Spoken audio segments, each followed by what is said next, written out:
পাশাপাশি আল্লাহ তাআলা সাইয়েদনা ইব্রাহিম আলাইহিস সালামকে মুসলিম জাতির পিতা বলে ঘোষণা করেছেন। আল্লাহ তাআলা বলছেন, মিল্লাতা আবিকুম ইব্রাহিম হুয়া সাম্মাকুমুল মুসলিমিন। ইব্রাহিম হচ্ছে তোমাদের জাতির পিতা, মুসলিম জাতির পিতা, এবং তিনিই তোমাদেরকে মুসলিম নামকরণ করেছেন। এই যে আমরা আমাদের পরিচয় দিতে যে আমরা বলি যে আমরা মুসলিম, আই এম এ মুসলিম।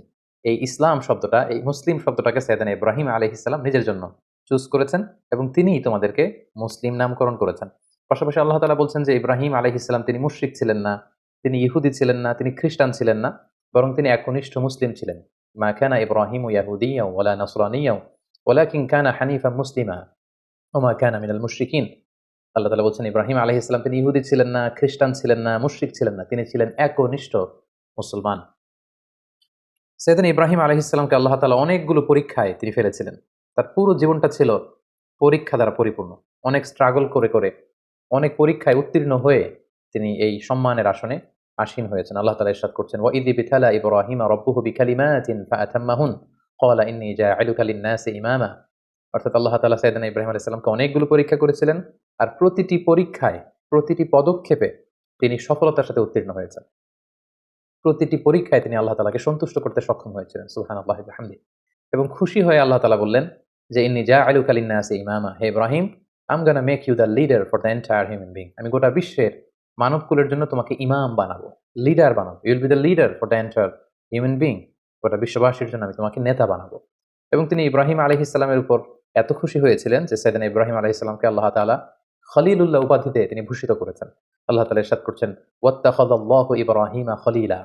অর্থাৎ আল্লাহ তাআলা সাইয়েদনা ইব্রাহিম আলাইহিস সালামকে খলিল হিসেবে গ্রহণ করেছেন। খলিল মানে হচ্ছে very intimate friend, very close friend. Allah তাআলা সাইয়েদনা ইব্রাহিম আলাইহিস সালামকে খুব কাছের একজন বন্ধু হিসেবে, খলিলুল্লাহ হিসেবে তিনি ভূষিত করেছেন।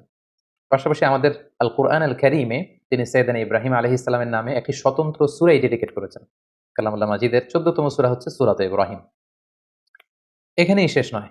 সাইয়েদনা ইব্রাহিম আলাইহিস সালামের স্মরণকে মুমিন হৃদয়ে সদা জাগ্রত রাখবার জন্য আল্লাহ তাআলা বিশ্বাসীদের জন্য প্রত্যেক সালাতের শেষের দিকে, শেষ বৈঠকে সালাম ফেরানোর আগে একটা দুরূদ পড়াকে আমাদের জন্য আল্লাহ তাআলা অবধারিত করেছেন। এবং এই দুরূদটার নাম হচ্ছে দুরূদে ইব্রাহিম। আমরা সবসময় সালাতের শেষ বৈঠকে সালাম ফেরানোর আগে পড়ে থাকি, আল্লাহুম্মা সাল্লি আলা মুহাম্মাদ ওয়া আলা আলি মুহাম্মাদ কামা সাল্লাইতা আলা ইব্রাহিম ওয়া আলা আলি ইব্রাহিম ইন্নাকা হামিদুম মাজিদ। অর্থাৎ হে আল্লাহ, আপনি সাইয়েদনা ইব্রাহিম আলাইহিস সালামের উপর এবং তার পুরো বংশধরদের উপর যেভাবে আপনি রহমত করেছেন, আমাদের প্রিয় নবী মুহাম্মদুর রাসূলুল্লাহ সাল্লাল্লাহু আলাইহি সাল্লামের উপর এবং তার বংশের উপর আপনি এভাবে রহমত এবং বরকত নাযিল করুন। তার মানে এই পৃথিবী যতদিন থাকবে, কিয়ামত অবধি বিশ্বাসীরা যতদিন সালাত আদায় করবে, প্রতিটি সালাতের শেষ বৈঠকে সাইয়েদনা ইব্রাহিমের নাম এভাবে উচ্চারিত হবে। সাইয়েদনা ইব্রাহিম আলাইহিস সালাম জন্মগ্রহণ করেছিলেন ইরাকের বাবেল নগরীতে।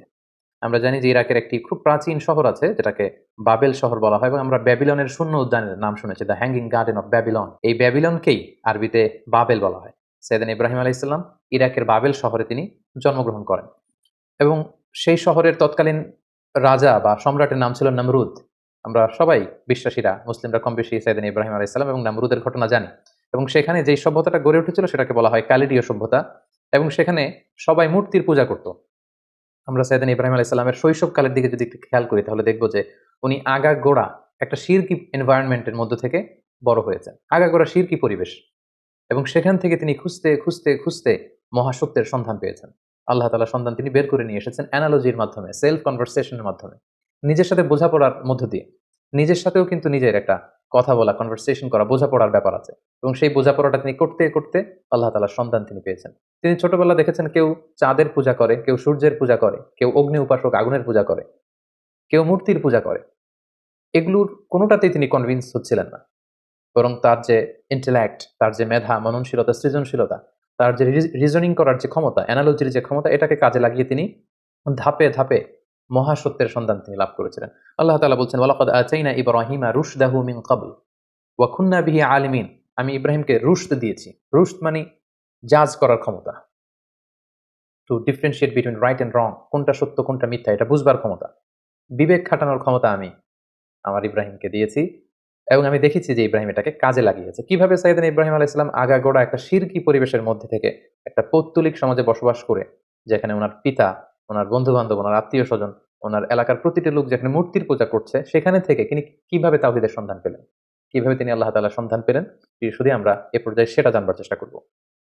এ ব্যাপারে আল্লাহ তাআলা খুব চমৎকারভাবে সূরাতুল আনআমে তিনি উল্লেখ করেছেন যে, ফালাম্মা জান্না আলাইহিল লাইলু রাআ কাওকাবা। রাতের বেলা সাইয়েদনা ইব্রাহিম আলাইহিস সালাম আকাশে দেখলেন তারার মেলা এবং দেখলেন যে ক্যালেডীয় সভ্যতার লোকেরা, ব্যাবিলনের লোকেরা তারার পূজা করে। ক্বালা হাযা রাব্বী, তিনি নিজেকে জিজ্ঞেস করলেন, তাহলে এই তারাগুলোই কি আমার রব? এই তারাগুলোই কি আমার স্রষ্টা? সবাই তারার পূজা করে কেন? ফালাম্মা আফালা ক্বালা লা উহিব্বুল আফিলিন। কিন্তু রাত শেষে যখন তারাগুলো অস্ত চলে গেল, তারাগুলো যখন বিস্তৃত হয়ে গেল, তখন তিনি ভাবলেন যে, না, আমার স্রষ্টা তো আমাকে ছেড়ে কোথাও চলে যেতে পারে না। রাতের বেলা তারা দেখা যায়, দিনের বেলা দেখা যায় না। তো দিনের বেলা আমি বিপদে পড়লে আমি কার কাছে যাব? ফালাম্মা রাআল কামারা বাযিগান ক্বালা হাযা রাব্বী। এরপরের দিন তিনি দেখতে পেলেন আকাশে চমৎকার জ্বলজ্বলে চাঁদ। এই চাঁদের আলো দেখে লোকজন চাঁদের পূজা করতে শুরু করেছে। তিনি মনে মনে প্রশ্ন করলেন যে, হাযা রাব্বী, এই চাঁদই কি তাহলে আমার স্রষ্টা?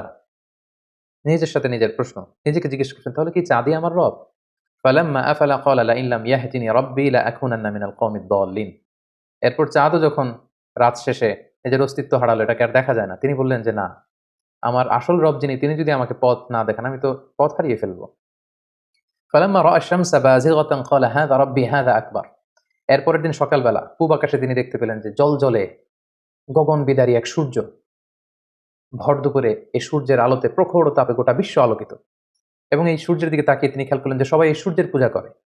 তখন তিনি বললেন, হাদা আকবার, এই সূর্যটাই তো সবচেয়ে বড়, এটা তেজস্বী, প্রচন্ড তাপ উৎপাদন এবং তাপ এবং বিকিরণ দিতে এটা সক্ষম। এটাই মনে হয়, এটা যেহেতু সবচেয়ে বড়, এটাই হতে পারে আমার রব। নিজেকে নিজে প্রশ্ন করলেন। কিন্তু ফালাম্মা আফালাত ক্বালা ইয়া কওমি ইন্নী বারিউম মিম্মা তুশরিকুন। কিন্তু বিকেল বেলা পশ্চিম আকাশে এই সূর্যটা যখন ডুবে গেল, সূর্য যখন অস্তিত্ব হারালো, তিনি সূর্যকে আর খুঁজে পান না। তখন তিনি বললেন, না, তাহলে সূর্যও তো আমার রব হতে পারে না, সূর্য আমার স্রষ্টা হতে পারে না।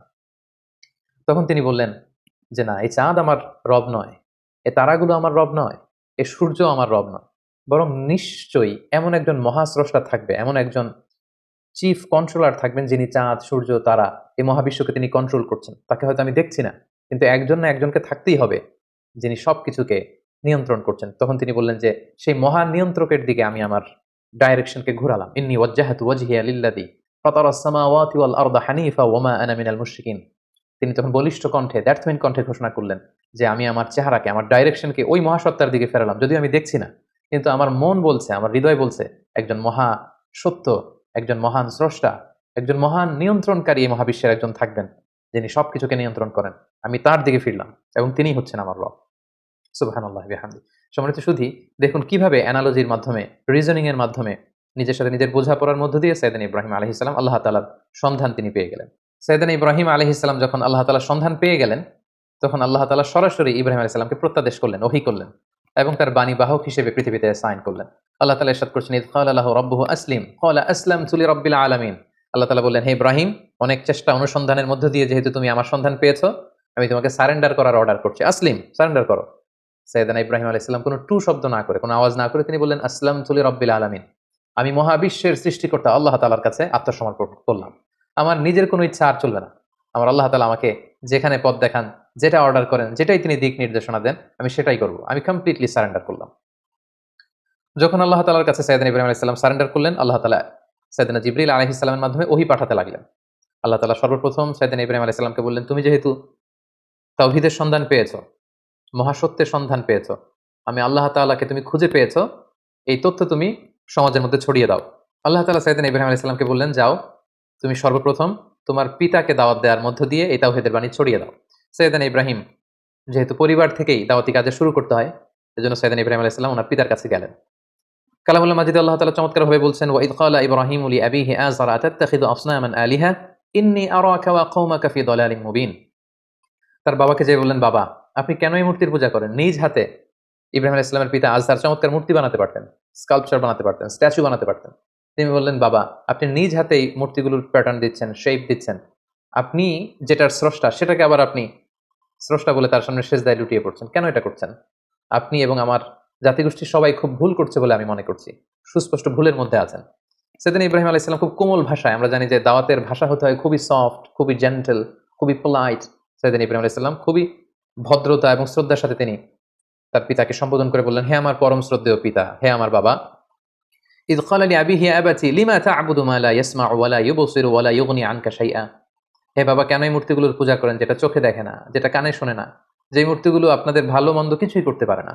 ইয়া আবাতি ইন্নী ক্বাদ জাআনি মিনাল ইলমি মা লাম ইয়াতিকা ফাত্তাবি'নি আহদিকা সিরাতান সাবিয়্যা। হে বাবা, আমি মহাসত্যের সন্ধান পেয়েছি। আপনি আমাকে অনুসরণ করুন, আমি আপনাকে সঠিক পথ দেখাবো। ইয়া আবাতি লা তা'বুদু শাইতানা ইন্না শাইতানা কানা লির-রাহমানি আসিয়া। হে আমার পিতা, আপনি শয়তানের অনুসরণ করবেন না। শয়তান রহমানের মানে আল্লাহ তাআলার অবাধ্য হয়েছিল। ইয়া আবাতি ইন্নী আখাফু আন ইয়ামাসসাকা আযাবুম মিনার রহমান ফাতাকুনু লিশ-শাইতানি ওয়ালিয়্যা। হে আমার পরম শ্রদ্ধেয় পিতা, হে আমার বাবা, আমি ভয় পাচ্ছি আপনারা যদি এই শিরকি কাজের উপর অব্যাহত থাকেন, আল্লাহ তাআলার কঠিন আযাব আপনাদের উপর আপতিত হবে। ফলে শয়তান আপনাদের অভিভাবক হয়ে যাবে। আল্লাহ তাআলার অভিভাবকত্ব আপনি হারিয়ে ফেলবেন। এভাবে খুব সফট ভাষায় তিনি তার পিতাকে দাওয়াত দিলেন। তার পিতার রেসপন্স কেমন ছিল এটা শুনে তার পিতা কি বলল? ইব্রাহিম আলাইহিস সালামের পিতা বলল, ক্বালা আরাগিবুন আনতা আন আলিহাতি ইয়া ইব্রাহিম। হে ইব্রাহিম, তুমি কি আমাদের এই মূর্তিগুলোর প্রতি, আমাদের খোদাগুলোর প্রতি অনাস্থা প্রকাশ করছো? তুমি কি বিশ্বাস করো না যেগুলো আমাদের রব? তিনি অবাক হলেন যে আমার ছেলে এরকম রিঅ্যাক্ট করছে কেন? এই ধরনের কথা বলছে কেন? সাইয়েদনা ইব্রাহিম আলাইহিস সালামের বাবা তখন বললেন, লা ইন লাম তানতাহি লা আরজুমান্নাক। ইব্রাহিম, এই সমস্ত ফালতু কথা যদি তুমি বন্ধ না করো, আমি তোমাকে পাথর নিক্ষেপ করে হত্যা করব। ওয়াহজুরনি মালিয়া, আমাকে তুমি ছেড়ে দাও, আমার সাথে তোমার কোনো সম্পর্ক থাকবে না। সাইয়েদনা ইব্রাহিম আলাইহিস সালাম বললেন, ক্বালা সালামুন আলাইক। বাবা, আপনার প্রতি আল্লাহর শান্তি। সাআস্তাগফিরু লাকা রাব্বি। আমি আপনার জন্য আল্লাহ তাআলার কাছে ক্ষমা প্রার্থনা করব। ইন্নাহু কানা বি হাফিয়া। তিনি অনেক মেহেরবান। এভাবে তিনি সর্বপ্রথম তার পিতাকে তাওহীদের দাওয়াত দিলেন। এবার আল্লাহ তাআলা বললেন, যাও ইব্রাহিম, তুমি তোমার জাতিগোষ্ঠীর কাছে তাওহীদের কথা ছড়িয়ে দাও। প্রথমে বাবাকে দাওয়াত দিয়েছো, তিনি প্রত্যাখ্যান করেছেন। এবার তোমার জাতিগোষ্ঠীর কাছে যাও। সম্মানিত, শুধু একটু খেয়াল করবেন যে কিভাবে নিজের জাতিগোষ্ঠীর কাছে তিনি যখন সত্য তুলে ধরলেন, কিভাবে তিনি তার যুক্তি এবং বুদ্ধিমত্তার প্রয়োগ তিনি করেছেন। সর্বপ্রথম তিনি তার এলাকাবাসীর লোকদের কাছে গেলেন যখন তারা মূর্তির সামনে সেজদায় অবনত ছিল। তিনি যেয়ে বললেন, মা হাযিহি তামাসিলুল্লাতী আনতুম লাহা আকিফুন। তিনি যেয়ে বললেন, কেন তোমরা মূর্তির সামনে এভাবে হাত জড়ো করে দাঁড়িয়ে থাকো কেন? ক্বালু ওয়াজাদনা আবাআনা লাহা আবিদিন। উত্তরে এলাকাবাসী বলল, আমাদের বাবা, দাদা, চাচা, আমাদের সিনিয়ররা, আমাদের পূর্বপুরুষরা এরকম করতো, ফলে আমরাও করি। বাপ দাদাদেরকে দেখতাম মূর্তির সামনে এভাবে চায়, আমরা শিখেছি, তো আমরাও এমনটা চাই। সাইয়েদনা ইব্রাহিম আলাইহিস সালাম স্পষ্ট ভাষায় বললেন, ক্বালা লাকাদ কুনতুম আনতুম ওয়া আবাউকুম ফি দালালিন মুবিন। It's completely wrong, absolutely wrong. What you doing, it's absolutely wrong. তোমরা ভুলের মধ্যে আছো, তোমরাও ভুল করেছো, তোমাদের পূর্বপুরুষও ভুল করেছে। এটা ছিল দাওয়াত দেওয়ার প্রথম ধাপ। তারপর কোনো এক রাষ্ট্রীয় উৎসবের দিন, ফেস্টিভ্যালের দিন, সবাই মিলে শহরের বাইরে উৎসব করতে যাবে। সবাই বলল, ইব্রাহিম চলো, আজকে আমাদের যে সেলিব্রেশন হবে, বিগ সেলিব্রেশন, আমরা সবাই শহরের বাইরে যেয়ে এই উৎসবে, এই ফেস্টিভ্যালে অংশগ্রহণ করব। ফানাযারা নাযরাতান ফিন নুজুম। সাইয়েদনা ইব্রাহিম আলাইহিস সালাম আকাশের দিকে তাকালেন। ফাকালা ইন্নী সাকিম। তিনি বললেন, না, আমি যেতে পারবো না, আমি অসুস্থ। ফাতাওয়াল্লাউ আনহু মুদবিরিন। তারা চলে গেল। শহরে আর কেউ নেই, সবাই চলে গেল সেই বিগ সেলিব্রেশনে অংশগ্রহণ করবার জন্য, কিন্তু সাইয়েদনা ইব্রাহিম আলাইহিস সালাম গেলেন না। তিনি বললেন, আমি অসুস্থ। আসলে তিনি অসুস্থ ছিলেন না। তাহলে তিনি কেন বললেন যে আমি অসুস্থ? অর্থাৎ উনি মানসিকভাবে খুব বিপর্যস্ত ছিলেন। আমরা জানি যে আমাদের অসুস্থতা দুই ধরনের, একটা শারীরিক অসুস্থতা আর একটা মানসিক অসুস্থতা। একজন নবী যিনি তাওহীদে বিশ্বাসী, তিনি দেখতে পাচ্ছেন তার চারিপাশে শুধু শিরকি কার্যকলাপ। এগুলো দেখে একজন নবী মানসিকভাবে সুস্থ থাকতে পারেন না। তাই তিনি বলেছিলেন যে আমি অসুস্থ। ওয়াতাল্লাহি লা আকিদান্না আসনামাকুম বা'দা আন তুওয়াল্লু মুদবিরিন। তারা যখন ইব্রাহিম আলাইহিস সালামকে ফেলে অনুষ্ঠানে চলে গেল, তখন তিনি মনে মনে বললেন, যাও, তোমরা যাওয়ার পরে আজকে তোমাদের এই মূর্তিগুলোর ব্যাপারে আমি একটা প্ল্যান করেছি এবং সেটা করব। যেমনটি প্ল্যান করেছেন ঠিক তেমনটি কাজ। ফারাগা ইলা আলিহাতিহিম ফাকালা আলা তাকুলুন। সবাই যখন অনুষ্ঠানে চলে গেল, তিনি একা একা মন্দিরে ঢুকলেন। শহরের সবচেয়ে বড় মন্দিরের ভেতরে ঢুকে তিনি দেখলেন যে মূর্তিগুলো দাঁড়িয়ে আছে। আমরা এখনো বিভিন্ন জায়গায় যখন মূর্তিগুলোকে যেভাবে দেখি, তিনি সেভাবেই দেখলেন যে একাধিক হাত, বিভিন্ন অঙ্গভঙ্গিতে, নারীর মূর্তি, পুরুষের মূর্তি, বিভিন্ন প্রাণীর মূর্তি, এবং তিনি দেখতে পেলেন মূর্তিগুলোর সামনে নানা ধরনের মুখরোচক মিষ্টান্ন খাবার দাবার দেয়া। তিনি প্রতিটা মূর্তির সামনে যেয়ে বললেন, আলা তাকুলুন। তোমাদের সামনে এই যে তোমাদের ভক্তরা যে খাবার দিয়ে গেল, তোমরা কি একটু খাবে না? এত এত খাবার খাচ্ছ না কেন? খাচ্ছ না কেন? বারবার প্রশ্ন করতে লাগলেন, খাচ্ছ না কেন? মা লাকুম তানতিকুন। তো উনার প্রশ্নের উত্তরে কোনো মূর্তি থেকে তো কোনো আনসার আসে না। তো তখন উনি বললেন, তাহলে কথা বলো, কেন খাচ্ছ না? হয় খাও, না হয় কথা বলো। মা লাকুম লা তানতিকুন। তোমরা কেউ কথা বলছো না কেন? কেউই যখন কোনো আওয়াজ করছে না, ফারাগা আলাইহিম দারবাম বিল ইয়ামিন, তখন তিনি ডান হাত দিয়ে মূর্তিগুলোকে ভাঙতে আরম্ভ করলেন, আঘাত করতে আরম্ভ করলেন। কোনো মুফাসসিরিন একরাম বলেছেন, উনি মন্দিরে ঢুকবার সময় একটি কুঠার নিয়ে ঢুকেছিলেন, যে কুঠার দিয়ে গাছ কাটা হয়। এই মূর্তি ভাঙার পারপাসটা ছিল একটা বিশাল পারপাসে তিনি এগুলো করেছেন, যেগুলো আমরা সামনে দেখতে পাবো। ফাজআলাহুম জুযাদান ইল্লা কাবীরান লাহুম লাআল্লাহুম ইলাইহি ইয়ারজিউন। এক এক করে প্রতিটি মূর্তি তিনি ভাঙলেন, হাতের কুঠার দিয়ে ভেঙে চুরমার করে। মন্দিরের ভেতরকার সবচাইতে বড় সাইজের যে মূর্তিটা, সেটাকে আর তিনি ভাঙলেন না, বরং তিনি হাতের কুঠারটা নিয়ে সেই মূর্তির ঘাড়ের মধ্যে ঝুলিয়ে রাখলেন। ভাবখানা এমন যে এই বড় মূর্তিটাই সবগুলো মূর্তি ভেঙে কাঁধের মধ্যে কুঠার ঝুলিয়ে রেখেছে। ক্বালু মান ফাআলা হাযা বিআলিহাতিনা ইন্নাহু লামিনায যালিমিন। প্রোগ্রাম শেষে সবাই যখন শহরে ফিরে এলো, তাদের বড় মন্দিরের ভেতরে ঢুকে তো সবাই অবাক, ঘটনা কি, আমাদের খোদাগুলোর সাথে এরকম বাজে আচরণ কে করেছে, কে ভাঙলো মূর্তিগুলোকে। এবং তারা দেখতে পেল প্রতিটি মূর্তি ভাঙা, একটি মূর্তি ছাড়া আবার সেটার কাঁধে কুঠার ঝোলানো। ক্বালু সামি'না ফাতান ইয়াযকুরুহুম ইউকালু লাহু ইব্রাহিম। তাদের কেউ কেউ বলল, ইব্রাহিম নামে একটা ছেলে আছে যে কিছুদিন ধরে আমাদের এই মূর্তিগুলোর প্রতি অনাস্থা প্রকাশ করছিল, মনে হয় সে কিছু একটা করতে পারে। সবাই যে সাইয়েদনা ইব্রাহিম আলাইহিস সালামের কাছে হাজির হয়ে গেল। ক্বালু আআনতা ফাআলতা হাযা বিআলিহাতিনা ইয়া ইব্রাহিম। হে ইব্রাহিম, আমাদের প্রভুগুলোর সাথে কি তুমি এমন খারাপ আচরণ করেছো? তুমি কি এগুলোকে ভেঙেছো? ইব্রাহিম আলাইহিস সালাম বললেন, কি হয়েছে? সবাই বলল যে প্রতিটা মূর্তি ভেঙে কে যেন একেবারে মেসাকার করে দিয়ে গিয়েছে, শুধু বড় মূর্তিটা ছাড়া। আর সেটার কাঁধের মধ্যে একটা কুঠার শোভা পাচ্ছে। সাইয়েদনা ইব্রাহিম আলাইহিস সালাম মজা করে বললেন, বাল ফাআলাহু কাবীরুহুম হাদা। তাহলে তো মনে হচ্ছে বড়টাই ভেঙেছে। অর্থাৎ সবগুলো মূর্তি ভাঙা, বড় মূর্তিটার গায়ে হাত দেওয়া হয়নি এবং এটার কাঁধে যেহেতু কুঠার, তিনি বললেন হয়তো বড়টাই সবগুলোকে ভেঙে দাঁড়িয়ে আছে। ফাসআলুহুম ইন কানু ইয়ানতিকুন। তোমরা ভেঙে যাওয়া মূর্তিগুলোকে জিজ্ঞেস করছো না কেন? যদি ওরা বলতে পারে যে কারা তাদের উপর অ্যাটাক করেছে, তাদেরকে জিজ্ঞেস করো। এভাবে উনি যখন যুক্তি দিয়ে তাদের সাথে কথা বললেন, সবাই লজ্জায় কাচুমাচু হয়ে মাথা নিচু করে দাঁড়িয়ে রইল, কারণ কোনো উত্তর তো নেই। ঠিক ওই মোমেন্টে সাইয়েদনা ইব্রাহিম আলাইহিস সালাম তাওহীদের বীজ তাদের হৃদয়ে বপন করার চেষ্টা করলেন। তিনি বললেন, ক্বালা হাল ইয়াসমাউনাকুম ইয তাদউন। কেন এগুলোর পূজা করো? তোমাদের বিপদে পড়ে এগুলোর কাছে যখন কিছু চাও, এরা কি শুনতে পায়? আও ইয়ানফাউনাকুম আও ইয়াদুররুন। এগুলো কোনো ক্ষতি করা, উপকার করা, কিছু করার ক্ষমতা কি মূর্তির আছে? বরং আমি যেই রবের ইবাদত করি সেই রবের ইবাদত করো, যিনি হচ্ছে রব্বুল আলামিন, গোটা বিশ্বের রব। আল্লাযী খালাকানি ফাহুয়া ইয়াহদিন। যিনি আমাকে সৃষ্টি করেছেন, আমাকে সঠিক পথ দেখিয়েছেন। ওয়াল্লাযী হুয়া ইউতঈমুনি ওয়া ইয়াসকিন। তিনি আমাকে খাওয়ান পান করান, মানে তিনি আমাকে রিজিক দিয়ে থাকেন। ওয়া ইযা মারিদতু ফাহুয়া ইয়াশফিন। আমি যখন অসুস্থ হয়ে যাই, তিনি আমাকে হিলিং করেন, তিনি আমাকে রেমেডি দেন, তিনি আমাকে সুস্থ করে দেন, শিফা করে দেন। ওয়াল্লাযী ইউমীতুনি সুম্মা ইউহয়িন। তিনি হচ্ছেন এমন সত্তা যিনি মৃত্যু দেন আবার জীবন দেন। আল্লাহ তাআলার চমৎকার পরিচয় অল্প কটা বাক্যে তিনি সবার সামনে পৌঁছে দিলেন। এই ঘটনাটি যখন ঘটল তখন পুরো বাবেল শহরে এলাকা জুড়ে কানাঘোষা গুঞ্জন। সবাই বলাবলি করতে আরম্ভ করলো, ইব্রাহিম তো ধর্মত্যাগ করেছে, সে নাস্তিক এবং মুরতাদ হয়ে গিয়েছে। এবং এই কানাঘোষা এবং গুঞ্জরণ ছড়াতে ছড়াতে ঘটনাটি নমরুদ পর্যন্ত যেয়ে পৌঁছল।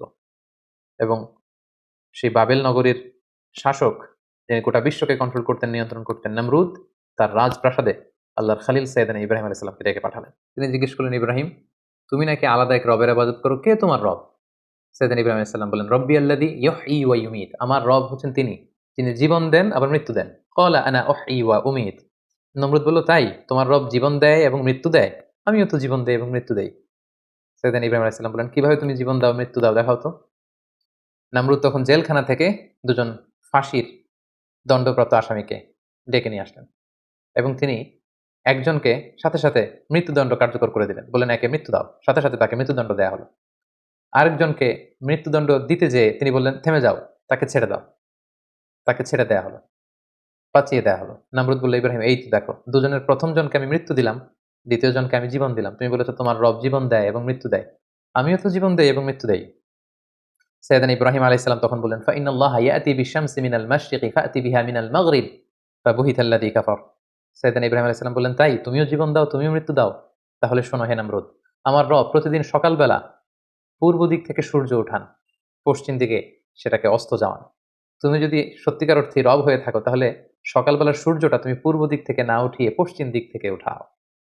তুমি যদি করতে পারো, তাহলে পূর্ব দিক থেকে আগামীকাল সূর্যটা না উঠিয়ে সেটাকে পশ্চিম দিক থেকে উঠাও। ফাবুহিতাল্লাযী কাফার। এটা কখনোই নমরুদের পক্ষে সম্ভব না। সে লাজবাব হয়ে গেল, সে একেবারে চুপ হয়ে গেল, সে জায়গার মধ্যে একেবারে থেমে গেল। সুবহানাল্লাহি বিহামদিহি। কতটা প্রত্যুৎপন্নমতিতা নিয়ে, উপস্থিত বুদ্ধি নিয়ে এক একজন নবীকে আল্লাহ তাআলা দাওয়াতি কাজে পাঠিয়েছেন। নমরুদ যখন সাইয়েদনা ইব্রাহিম আলাইহিস সালামের সাথে তর্কে বা ডিবেটে বা কনভারসেশনে হেরে গেল, তখন সে বলল, বিশাল অগ্নিকাণ্ড তৈরি করো। ক্বালু ইবনু লাহু বুনিয়ানান ফাআলকুহু ফিল জাহিম। বিশাল প্রাচীর নির্মাণ করো, এখানে গাছের গুড়ি দিয়ে, লাকড়ি দিয়ে আগুন জ্বালাও এবং এই আগুনে ইব্রাহিমকে নিক্ষেপ করো। ক্বালু হাররিকুহু ওয়ানসুরু আলিহাতাকুম ইন কুনতুম ফাইলিন। বিশাল একটা প্রাচীর নির্মাণ করা হলো। ব্যাবিলন শহরের বড় বড় গাছ কেটে, ডাল কেটে, লাকড়ি এনে, গাছের গুড়ি এনে সেখানে স্তূপ করা হলো, আগুন জ্বালানো হলো, দাউ দাউ করে জ্বলছে সে আগুন। ওই আগুনের কাছে যাওয়া সম্ভব নয়, ফলে সাইয়েদনা ইব্রাহিমকে অনেক দূর থেকে সেখানে থ্রো করা হবে। অনেক লোক এই দৃশ্য দেখতে এসেছে। সাইয়েদনা ইব্রাহিম আলাইহিস সালামকে যখন সেই জ্বলন্ত অগ্নিকাণ্ডে থ্রো করা হলো, অবাক করা একটা কাণ্ড সেখানে ঘটল। আল্লাহ তাআলা বললেন, কুলনা ইয়া নারু কুনি বারদাও ওয়া সালামান আলা ইব্রাহিম। আল্লাহ তাআলা আগুনকে অর্ডার করলেন, হে আগুন, তুমি আমার ইব্রাহিমের জন্য সুশীতল হয়ে যাও। কুনি বারদান, ঠান্ডা হয়ে যাও, ওয়া সালামান আলা ইব্রাহিম, ইব্রাহিমের জন্য তুমি শান্তিপূর্ণ কোমল একটা জায়গা হয়ে যাও। মুহূর্তের মধ্যে সাইয়েদানা ইব্রাহিম আলাইহিস সালামকে যখন ওখানে ফেলা হলো, সাইয়েদানা ইব্রাহিম আলাইহিস সালামের গা ঝলসে যাওয়া তো দূরের কথা, দেহের কোনো অঙ্গ প্রত্যঙ্গ জ্বলে যাওয়া তো দূরের কথা, ওনার গায়ের একটি পশমও পড়েনি। আল্লাহ তাআলা মিরাকুলাসলি, অলৌকিকভাবে বিশাল এই অগ্নিকুণ্ডটাকে আল্লাহ তাআলার খলিল সাইয়েদনা ইব্রাহিম আলাইহিস সালামের জন্য ফুল বাগান বানিয়ে দিলেন, ফুলের বাগিচা বানিয়ে দিলেন। সাইয়েদনা ইব্রাহিম আলাইহিস সালামের এই ঘটনার পরে অনেক মুফাসসিরিন ইকরাম বলেন যে আল্লাহ তাআলা মশা পাঠিয়ে নমরুদের মৃত্যু কার্যকর করেছিলেন। তিনি মশা বাহিনী পাঠান, কোনো একটি মশা নমরুদের নাকের ভেতর দিয়ে ঢুকে মস্তিষ্কে কামড়াতে শুরু করে এবং সে যন্ত্রণায় অতিষ্ঠ হয়ে নিজেই নিজের মাথায় পেটাতে শুরু করে এবং হাতুড়ি দিয়ে নিজের মাথায় নিজে পেটাতে পেটাতে এভাবেই তার মৃত্যু ঘটে। তাফসিরে তবারিতে এই ঘটনাটি এসেছে এবং অনেক ইসরায়েলি বর্ণনাতে এসেছে এবং এটা হতে পারে আল্লাহ তাআলা জালিমদের সাথে ঠিক এভাবেই আচরণ করে থাকেন। নমরুদের বিশাল সে অগ্নিকাণ্ড থেকে মুক্তি লাভের পর আল্লাহ তাআলার আদেশে সাইয়েদনা ইব্রাহিম আলাইহিস সালাম ইরাক থেকে প্যালেস্টাইনে তিনি হিজরত করলেন।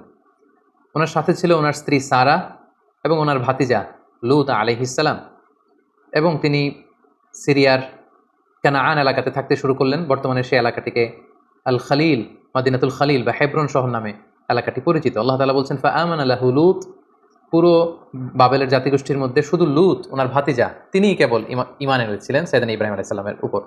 ওয়াকালা ইন্নী মুহাজিরুন ইলা রাব্বি, সাইয়েদনা ইব্রাহিম আলাইহিস সালাম বলেন আমি এলাকাতে আর থাকবো না, বরং আমি হিজরত করবো আল্লাহ তাআলার সন্তুষ্টির জন্য। তিনি চলে গেলেন প্যালেস্টাইনে। সাইয়েদনা ইব্রাহিম আলাইহিস সালাম লূত আলাইহিস সালাম এবং তার স্ত্রী সারাকে নিয়ে ওই এলাকাতে বসবাস শুরু করলেন। ইন দ্য মিন টাইম লূত আলাইহিস সালামকে নবুয়ত দিয়ে আল্লাহ তাআলা জর্ডানের সাদুম এলাকাতে পাঠিয়ে দিলেন। তিনি আর তার স্ত্রী সারা প্যালেস্টাইনে বসবাস করতে শুরু করলেন। কিন্তু দুর্ভিক্ষের কারণে তিনি ফিলিস্তিনেও খুব বেশি সময় থাকতে পারলেন না। তার মানে ওনার মাইগ্রেশন শুরু হলো, হিজরত। ইরাকের বাবেল থেকে হিজরত করে উনি চলে গেলেন ফিলিস্তিনে। এবার ফিলিস্তিনে যেহেতু দুর্ভিক্ষ, সেখানে যেহেতু খাদ্যের অভাব, তিনি খাদ্য সংগ্রহের জন্য ওনার স্ত্রী সারাকে নিয়ে মিশরে চলে গেলেন। সেখানে একটি চমৎকার ঘটনা ঘটেছে যেটি সহিহ বুখারীতে এসেছে। মিশরের তৎকালীন বাদশা ছিল খুবই নারী লোলুপ একজন মদ্যপ শাসক। কোনো সুন্দরী নারীকে পেলেই তার সম্ভ্রম হানির জন্য সে বাদশা চেষ্টা করত। আর সে নারীর সাথে যদি ওই নারীর স্বামীকে পাওয়া যেত, স্বামীকে হত্যা করত। আর যদি ভাই বা বাবা থাকতো, ভাই বা বাবাকে ছেড়ে দিত। তো সে রাজার রক্ষীরা সাইয়েদনা ইব্রাহিম আলাইহিস সালামের পথ আটকালেন, জিজ্ঞেস করলেন সাথে কে? সাইয়েদনা ইব্রাহিম আলাইহিস সালাম বললেন হাযিহি উখতি, এটা আমার বোন। তো সারা জিজ্ঞেস করলো আমি তো আপনার বোন না। বোন বললেন যে, সাইয়েদনা ইব্রাহিম আলাইহিস সালাম বললেন এই ভূখণ্ডে আমি আর তুমি ছাড়া কেউ বিশ্বাসী নেই। মুমিন বা বিশ্বাসী বলতে আমি আর তুমি এই দুজন, আর বিশ্বাসীরা একে অপরের ভাই ভাই বা ভাই বোন, সেই হিসাবে আমি তোমাকে বোন বলে পরিচয় দিয়েছি। সাইয়েদনা ইব্রাহিম আলাইহিস সালাম যখন তার স্ত্রী সারাকে বোন বলে পরিচয় দিল, তখন বাদশার রক্ষীরা সাইয়েদনা ইব্রাহিম আলাইহিস সালামের কাছ থেকে সারাকে ছিনিয়ে নিয়ে বাদশার কাছ পর্যন্ত পৌঁছে দিল। এবং সারা তখন দুরাকাত নামাজ পড়ে ওযু করে দুরাকাত সালাত আদায় করে আল্লাহ তাআলার কাছে দোয়া করলেন, হে আল্লাহ, আমি আপনার উপর ঈমান এনেছি, আপনার রাসূলের উপর বিশ্বাস করেছি, আপনি আমার সতীত্ব, আপনি আমার ইজ্জতকে হেফাজত করবেন। তো সারাকে তখন পেয়ে সেই নারী লুলুপ বাদশা, সে যখন সারার দিকে অগ্রসর হচ্ছিল, আল্লাহ তাআলা এই দোয়ার বরকতে ওই বাদশাকে প্যারালাইজড করে দিলেন। তার হাত পা অবশ হয়ে গেল, সে মাটিতে দুমড়ে মুচড়ে পড়ল। তখন সে বাদশা সারাকে বলতে আরম্ভ করলো যে, হে সারা, তুমি আল্লাহর কাছে দোয়া করো, আল্লাহ যেন এই প্যারালাইজ থেকে, এই পক্ষাঘাত থেকে আমাকে তিনি বাঁচান। তোমার দোয়াতে আমি যদি বেঁচে যাই, তোমাকে তোমার স্বামীকে ছেড়ে দেব। সারা তিনি দোয়া করলেন, আল্লাহ তাআলা এই বাদশাকে সুস্থ করে দিলেন। কিন্তু বাদশা সুস্থ হয়ে আবারও সারার প্রতি আকৃষ্ট হয়ে আবার তার দিকে উদ্ধত্ত হলো, আবার আল্লাহ তাআলা তাকে প্যারালাইজড করে দিলেন। সে আবার কাচুমাচু শুরু করলো, বললো সারা তুমি দোয়া করো, তা না হলে আমি বাঁচবো না। সারা দোয়া করলেন, সে বেঁচে গেল, আবার উদ্ধত হলো। এভাবে তিনবার সেই মদ্যপ নারী লুলুপ সেই বাদশাহ, মিশরের সেই সম্রাট, তিনবার সাইয়্যিদাতুনা সারার সম্ভ্রমহানির চেষ্টা করেও যখন ব্যর্থ হলো, তখন তার পাইক পেয়াদাদেরকে সে ডেকে বলল, কাকে নিয়ে এসেছো আমার সামনে? এটা তো একটা ডাইনি, এটা একটা জাদুকর্ণী, একে ছেড়ে দাও, একে এর স্বামীকেও ছেড়ে দাও, আর আমার এলাকা থেকে হাজার নামে একজন দাসীকে গিফট হিসেবে দিয়ে দাও। তাড়াতাড়ি আমার ভূখণ্ড থেকে এদেরকে এক্সিট করে দাও। এরা যতদিন আমাদের এলাকায় থাকবে আমি খুব ভীতির মধ্যে থাকবো। সহিহ বুখারীতে খুব চমৎকারভাবে এই ঘটনাটি এসেছে। সাইয়্যিদাতুনা সারার দোয়ার বরকতে আল্লাহ তাআলা এই বিপদ থেকে তাকে মুক্ত করেছেন, এবং মিশরীয় একজন দাসী এই বাদশাহ সাইয়েদনা ইব্রাহিম এবং সারার সাথে করে গিফট হিসেবে পাঠিয়েছেন। সাইয়েদনা ইব্রাহিম আলাইহিস সালাম সারাকে নিয়ে এবং মিশরীয় সেই দাসীকে নিয়ে চলে আসলেন আবার ফিলিস্তিনে খাদ্য সংগ্রহ করে। ঠিক এই মুহূর্তটাতে, এই সময়টাতে সাইয়েদনা ইব্রাহিম আলাইহিস সালামের বয়স ৮০-ও বেশি, কিন্তু তখনও পর্যন্ত সারার গর্ভে কোনো সন্তান আসেনি। তখন সারা বাধ্য হয়ে এই যে দাসী, এই দাসীকে, এই হাজারকে, যাকে আমরা বিবি হাজেরা বলে চিনি, এই হাজেরাকে সাইয়েদনা ইব্রাহিম আলাইহিস সালামের জন্য উৎসর্গ করলেন এবং সাইয়েদনা ইব্রাহিম আলাইহিস সালাম তাকে কনকিউবাইন, যেটাকে আরবিতে মিলকুল ইয়ামিন বলে, দাসী হিসেবে গ্রহণ করলেন, যেটা ইসলামে সেমি ওয়াইফের একটা স্ট্যাটাসে থাকে, অর্থাৎ স্ত্রীর চেয়ে কিছুটা নিম্ন পর্যায়ের একটি মর্যাদা নিয়ে স্বামীর সাথে থাকা। সেই সময়কালে এটা বৈধ ছিল। তিনি সাইয়েদনা ইব্রাহিমের সাথে স্বামী স্ত্রীর সম্পর্কে তারা থাকতে শুরু করলেন এবং সাইয়েদনা ইব্রাহিম আলাইহিস সালাম এবং হাজেরার কোলকে আলোকিত করে এক ফুটফুটে নবজাতক সন্তানের আগমন ঘটলো, এবং সেটাই হচ্ছে সাইয়েদনা ইসমাঈল আলাইহিস সালাম জাবিহুল্লাহ। দাসীর গর্ভে যখন সন্তান চলে আসলো ইসমাঈল আলাইহিস সালাম, সাইয়েদনা ইব্রাহিম আলাইহিস সালাম হাজেরাকে বেশি ভালোবাসতে শুরু করলেন, সন্তানকে সময় দিতে শুরু করলেন। এটা বিবি সারার ইগুতে যেয়ে লাগলো, তিনি এটাকে পছন্দ করলেন না।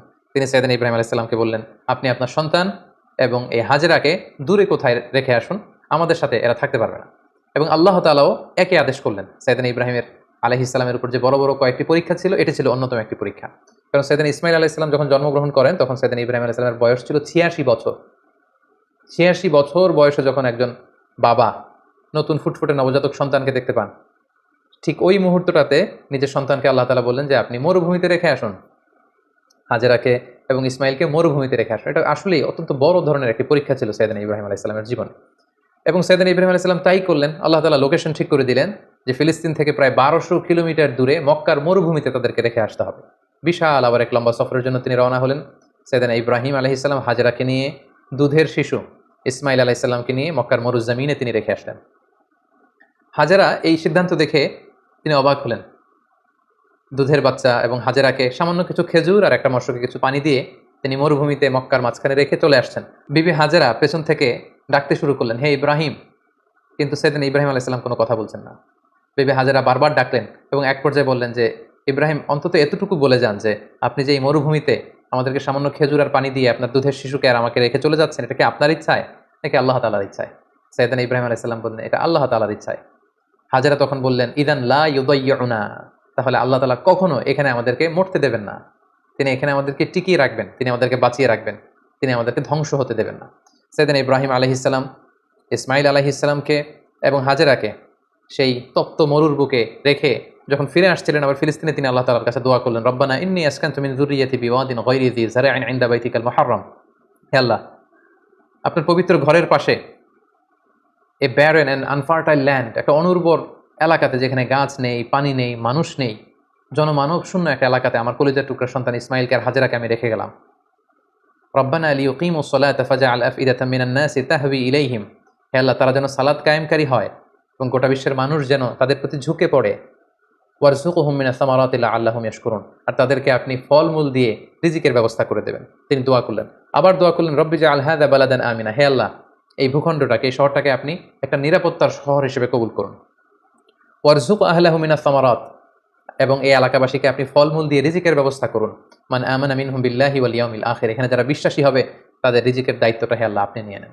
তাহলে সাইয়েদনা ইব্রাহিম আলাইহিস সালাম কলিজার টুকরা ইসমাইলকে এবং হাজারকে মক্কার মরুজমিনে রেখে দিয়ে তিনি আবার ফিলিস্তিনে চলে গেলেন। ফিলিস্তিনে চলে যেয়ে সাইয়েদনা ইব্রাহিম আলাইহিস সালাম সাইয়েদনা ইসমাইল আলাইহিস সালামকে খুব মিস করতে লাগলেন।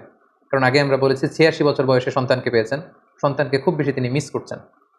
সবসময় তিনি ইসমাইলের কথা ভাবেন, অর্থাৎ তার হৃদয়ের একটা বড় জায়গা জুড়ে স্থান দখল করে আছে ইসমাইল। কিন্তু আল্লাহ তাআলা এটা পছন্দ করেননি। আল্লাহ তাআলা আবারও তার খালিলকে আরও একটি বড় পরীক্ষার মুখোমুখি করতে চাইলেন।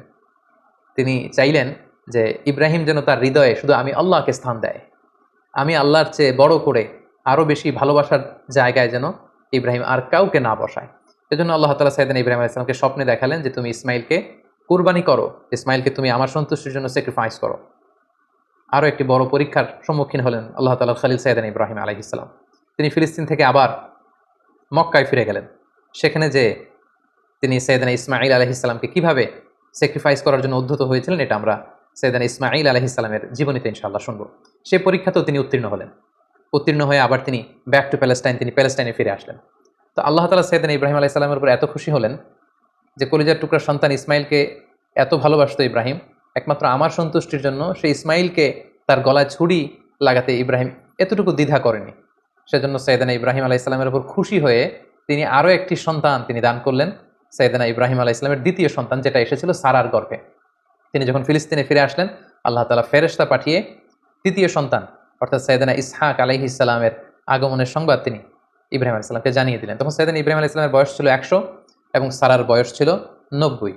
তার মানে সাইয়েদনা ইব্রাহিম আলাইহিস সালাম দুটি সন্তানের মালিক হলেন। তার বড় সন্তানের নাম হচ্ছে ইসমাঈল আলাইহিস সালাম তার 14 বছর পরে তিনি দ্বিতীয় সন্তানের মালিক হলেন। সেই সন্তানের নাম ছিল ইসহাক আলাইহিস সালাম, এবং তিনি আল্লাহ তাআলার কাছে শুকরিয়া করলেন। তিনি বললেন, আলহামদুলিল্লাহিল্লাযী ওয়াহাবা লি আলাল কিবারি ইসমাঈল ওয়া ইসহাক ইন্না রাব্বি লাসামিউদ দুআ। সকল প্রশংসা সে আল্লাহর কাছে, সে আল্লাহর জন্য যিনি বার্ধক্যে তিনি আমাকে দুটি সন্তান দিয়েছেন। ৮৬ বছর বয়সে তিনি আমাকে ফুটফুটে একটা সন্তান ইসমাইল দান করেছেন। আমার বয়স যখন ১০০, আমি যখন আরো বৃদ্ধ, তিনি তখন আমাকে ইসহাক দান করেছেন। তিনি আল্লাহ তাআলার কাছে শুকরিয়া করলেন। তাহলে দুইজন সন্তান দুইটা গুরুত্বপূর্ণ শহরে বড় হতে লাগলো। কলেজের টুকরা প্রথম সন্তান ইসমাইল আলাইহিস সালাম বড় হতে লাগলেন মক্কায়, আর ছোট সন্তান ইসহাক আলাইহিস সালাম তিনি বড় হতে লাগলেন ফিলিস্তিনে। সাইয়েদনা ইব্রাহিম আলাইহিস সালাম দেখতে দেখতে বয়সের একেবারে শেষ পর্যায়ে তিনি চলে এসেছেন। তখন আল্লাহ তাআলা সাইয়েদনা ইব্রাহিম আলাইহিস সালামকে বললেন যে, ইব্রাহিম, এবার আরো বড় একটি কাজে তোমাকে অ্যাসাইন করব, বড় একটি মিশনে পাঠাবো। সেটা হচ্ছে আমার ঘরকে তোমার আবার পুনর্নির্মাণ করতে হবে, অর্থাৎ রিকনস্ট্রাক্টিং দ্য কাবা। কারণ আমরা জানি কাবা প্রথম নির্মাণ করেছিল ফেরেশতারা, তারপর করেছিল আদম আলাইহিস সালাম, তারপর করেছিল নূহ আলাইহিস সালাম। কিন্তু নূহ আলাইহিস সালামের মহাপ্লাবনে কাবা ধ্বংস হয়ে গিয়েছিল। সেটাকে আবার পুনর্নির্মাণের জন্য আল্লাহ তাআলা সাইয়েদনা ইব্রাহিম আলাইহিস সালামকে বললেন, আবার মাইগ্রেট করো ফ্রম প্যালেস্টাইন টু মক্কা। আমরা যদি সাইয়েদনা ইব্রাহিম আলাইহিস সালামের জীবনী দেখি, কতবার যে তিনি মক্কা থেকে ফিলিস্তিনে এসেছেন, আবার ফিলিস্তিন থেকে 1200 কিলোমিটার পথ পাড়ি দিয়ে তিনি মক্কায় গিয়েছেন, তার কোনো ইয়ত্তা নেই। তিনি কাবা নির্মাণের জন্য গেলেন এবং সন্তান ইসমাইলকে নিয়ে কাবা নির্মাণ করলেন। আল্লাহ তাআলা বললেন, ওয়াইদ বাওয়ানা লিইব্রাহিমা মাকানাল বাইত। আমি ইব্রাহিমকে I pointed out for Ibrahim the site of the house. Kaaba ঘরের সাইটটা আমি দেখিয়ে দিলাম, এটা কতটুকু উঁচু হবে, কতটুকু দৈর্ঘ্য হবে, কতটুকু প্রস্থ হবে, তার সবটুকু আমি ইব্রাহিমকে বুঝিয়ে দিলাম। সাইয়েদনা ইব্রাহিম আলাইহিস সালাম সাইয়েদনা ইসমাইল আলাইহিস সালামকে নিয়ে কাবা নির্মাণ শুরু করলেন। ছোট্ট ছেলে ইসমাইল পাথর কেটে এনে বাবার কাছে দেয়। বাবা ইব্রাহিম আলাইহিস সালাম রাজমিস্ত্রির ভূমিকায় অবতীর্ণ হলেন। তিনি নিজ হাতে আল্লাহ তাআলার ঘর কাবা তিনি নির্মাণ করতে শুরু করলেন। বাপ ছেলে দুজনই পড়তে আরম্ভ করলেন, রব্বানা তাকাব্বাল মিন্না ইন্নাকা আনতাস সামিউল আলিম। হে আল্লাহ, আপনি আমাদের পক্ষ থেকে এই ইফোর্ট, এই ডেডিকেশনকে, এই কাজকে আপনি কবুল করে নেবেন। এবং আল্লাহ তাআলা বললেন যে, ওয়াইদ জাআলনাল বাইতা মাসাবাতান লিন-নাসি ওয়া আমনা। আমি এই কাবা ঘরকে, ইব্রাহিম ইসমাইলের পদধূলি ধন্য এই কাবা ঘরকে গোটা বিশ্বের মানুষের মিলন কেন্দ্র বানালাম। যেটা আমরা হজ উমরার সময় দেখি, more than 2 million Muslims they gather together in Kaaba. কাবার চারিপাশে প্রায় 20 লক্ষেরও বেশি মানুষ একসাথে হজের সময় তারা সালাত আদায় করে। গোটা বিশ্ব থেকে প্রতিদিন উমরার জন্য মানুষ কিন্তু সেখানে যাচ্ছে। অর্থাৎ মানুষের একটা মিলন কেন্দ্র আল্লাহ তাআলা সেই এলাকাটিকে বানিয়েছিলেন, কিন্তু যেটা একটা সময় ছিল অনুর্বর, জনমানব শূন্য একটি এলাকা। এবং আল্লাহ তাআলা আমাদেরকে আদেশ করলেন, ওয়াত্তাখিযু মিন মাকামি ইব্রাহিমা মুসাল্লা। তোমরা ইব্রাহিমের দাঁড়ানোর জায়গাকে সালাতের জায়গা বানাও। অর্থাৎ যেই পাথরের উপর দাঁড়িয়ে সাইয়েদনা ইব্রাহিম আলাইহিস সালাম কাবাকে রিকনস্ট্রাক্ট করেছেন, আজ পর্যন্ত এই 2500-3000 হাজার বছর পরেও সেই পাথরটি আজও সংরক্ষিত আছে।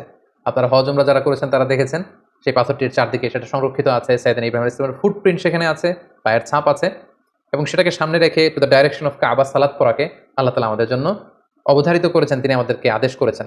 এবং সাইয়েদনা ইব্রাহিম এবং ইসমাইলকে বলেছেন, তোমরা কাবা ঘরকে পরিচ্ছন্ন করো, ঝাড়ু দাও। সাইয়েদনা ইব্রাহিম আলাইহিস সালাম সফলতার সাথে কাবা পুনর্নির্মাণের এই মিশনটাও সম্পন্ন করলেন।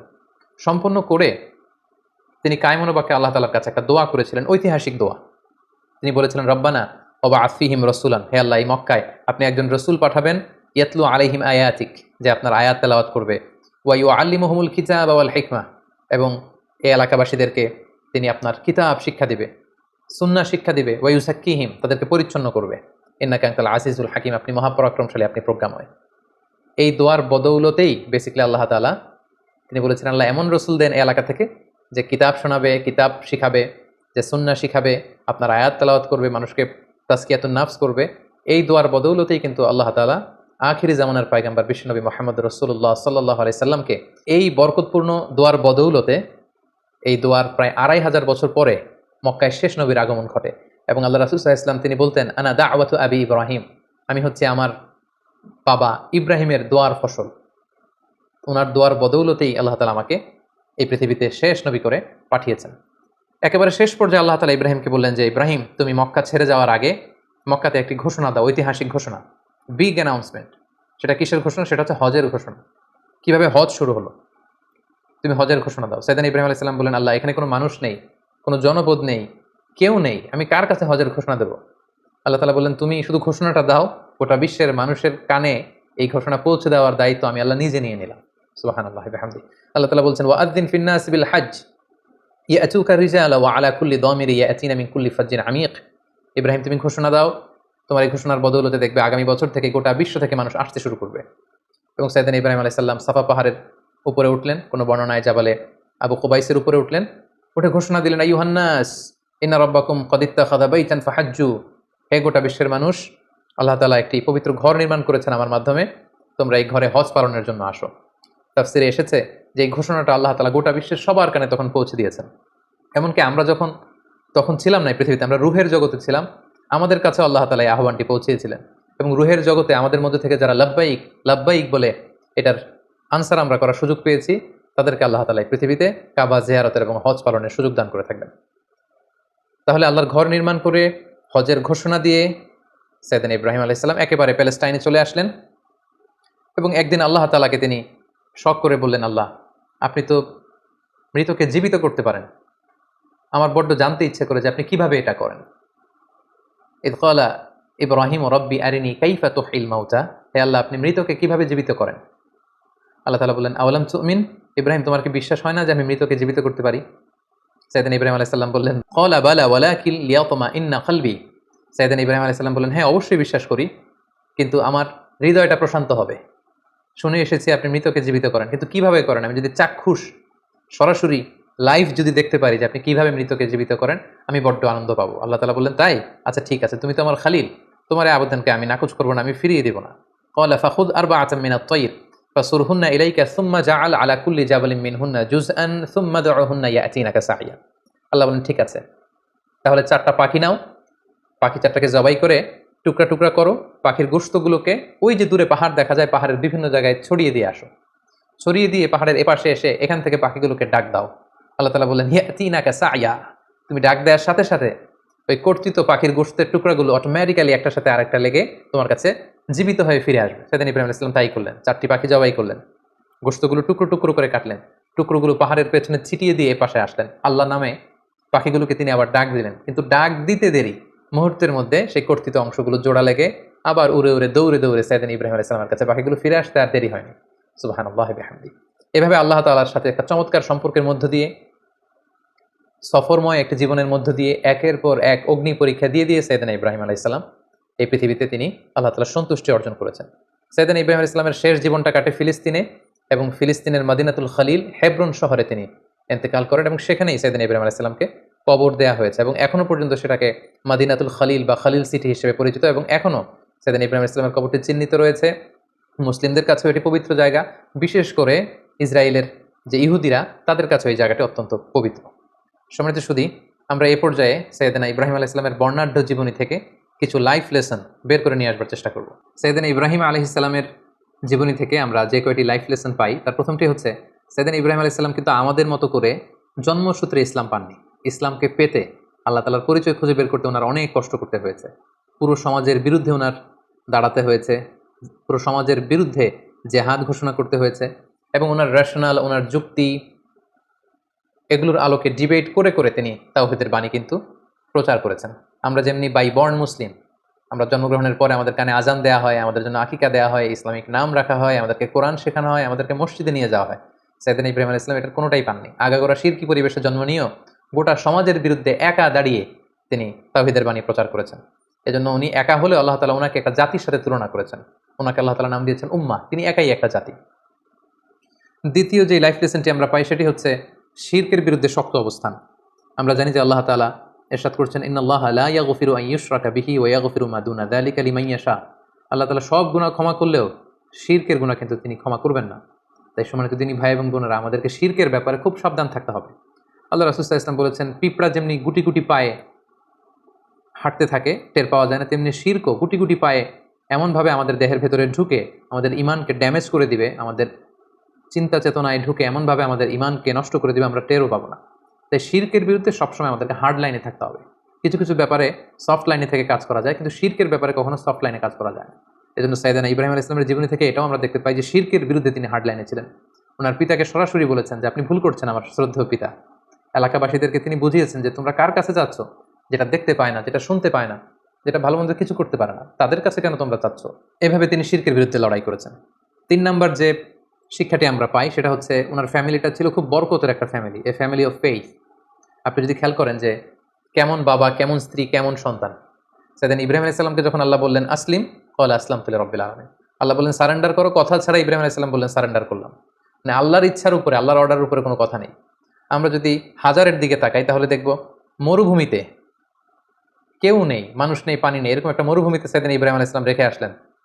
আমরা যদি আমাদের স্ত্রীদের সাথে কল্পনা করি যে আমরা কি কখনো এমনটি করতে পারবো? আমরা কি এত চমৎকার উত্তর আমাদের স্ত্রীদের কাছ থেকে পাবো?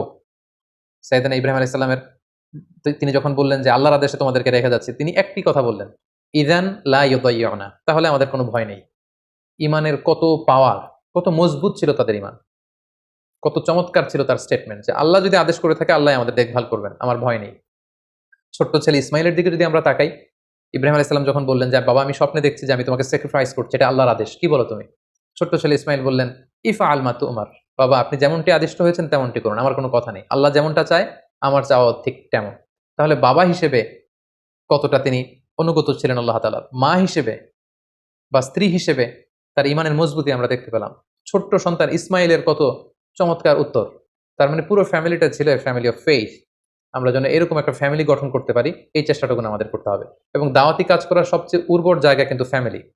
পরিবারে আপনি বেশি দাওয়াতি কাজ করতে পারবেন। বাইরে হয়তো আপনি বাধার সম্মুখীন হবেন, অনেক ধরনের সমস্যার সম্মুখীন হবেন। কিন্তু পরিবারে আপনি আপনি হচ্ছেন you are the owner, you are the leader, you are the controller. আপনার কথাই আপনার পরিবারে চলবে।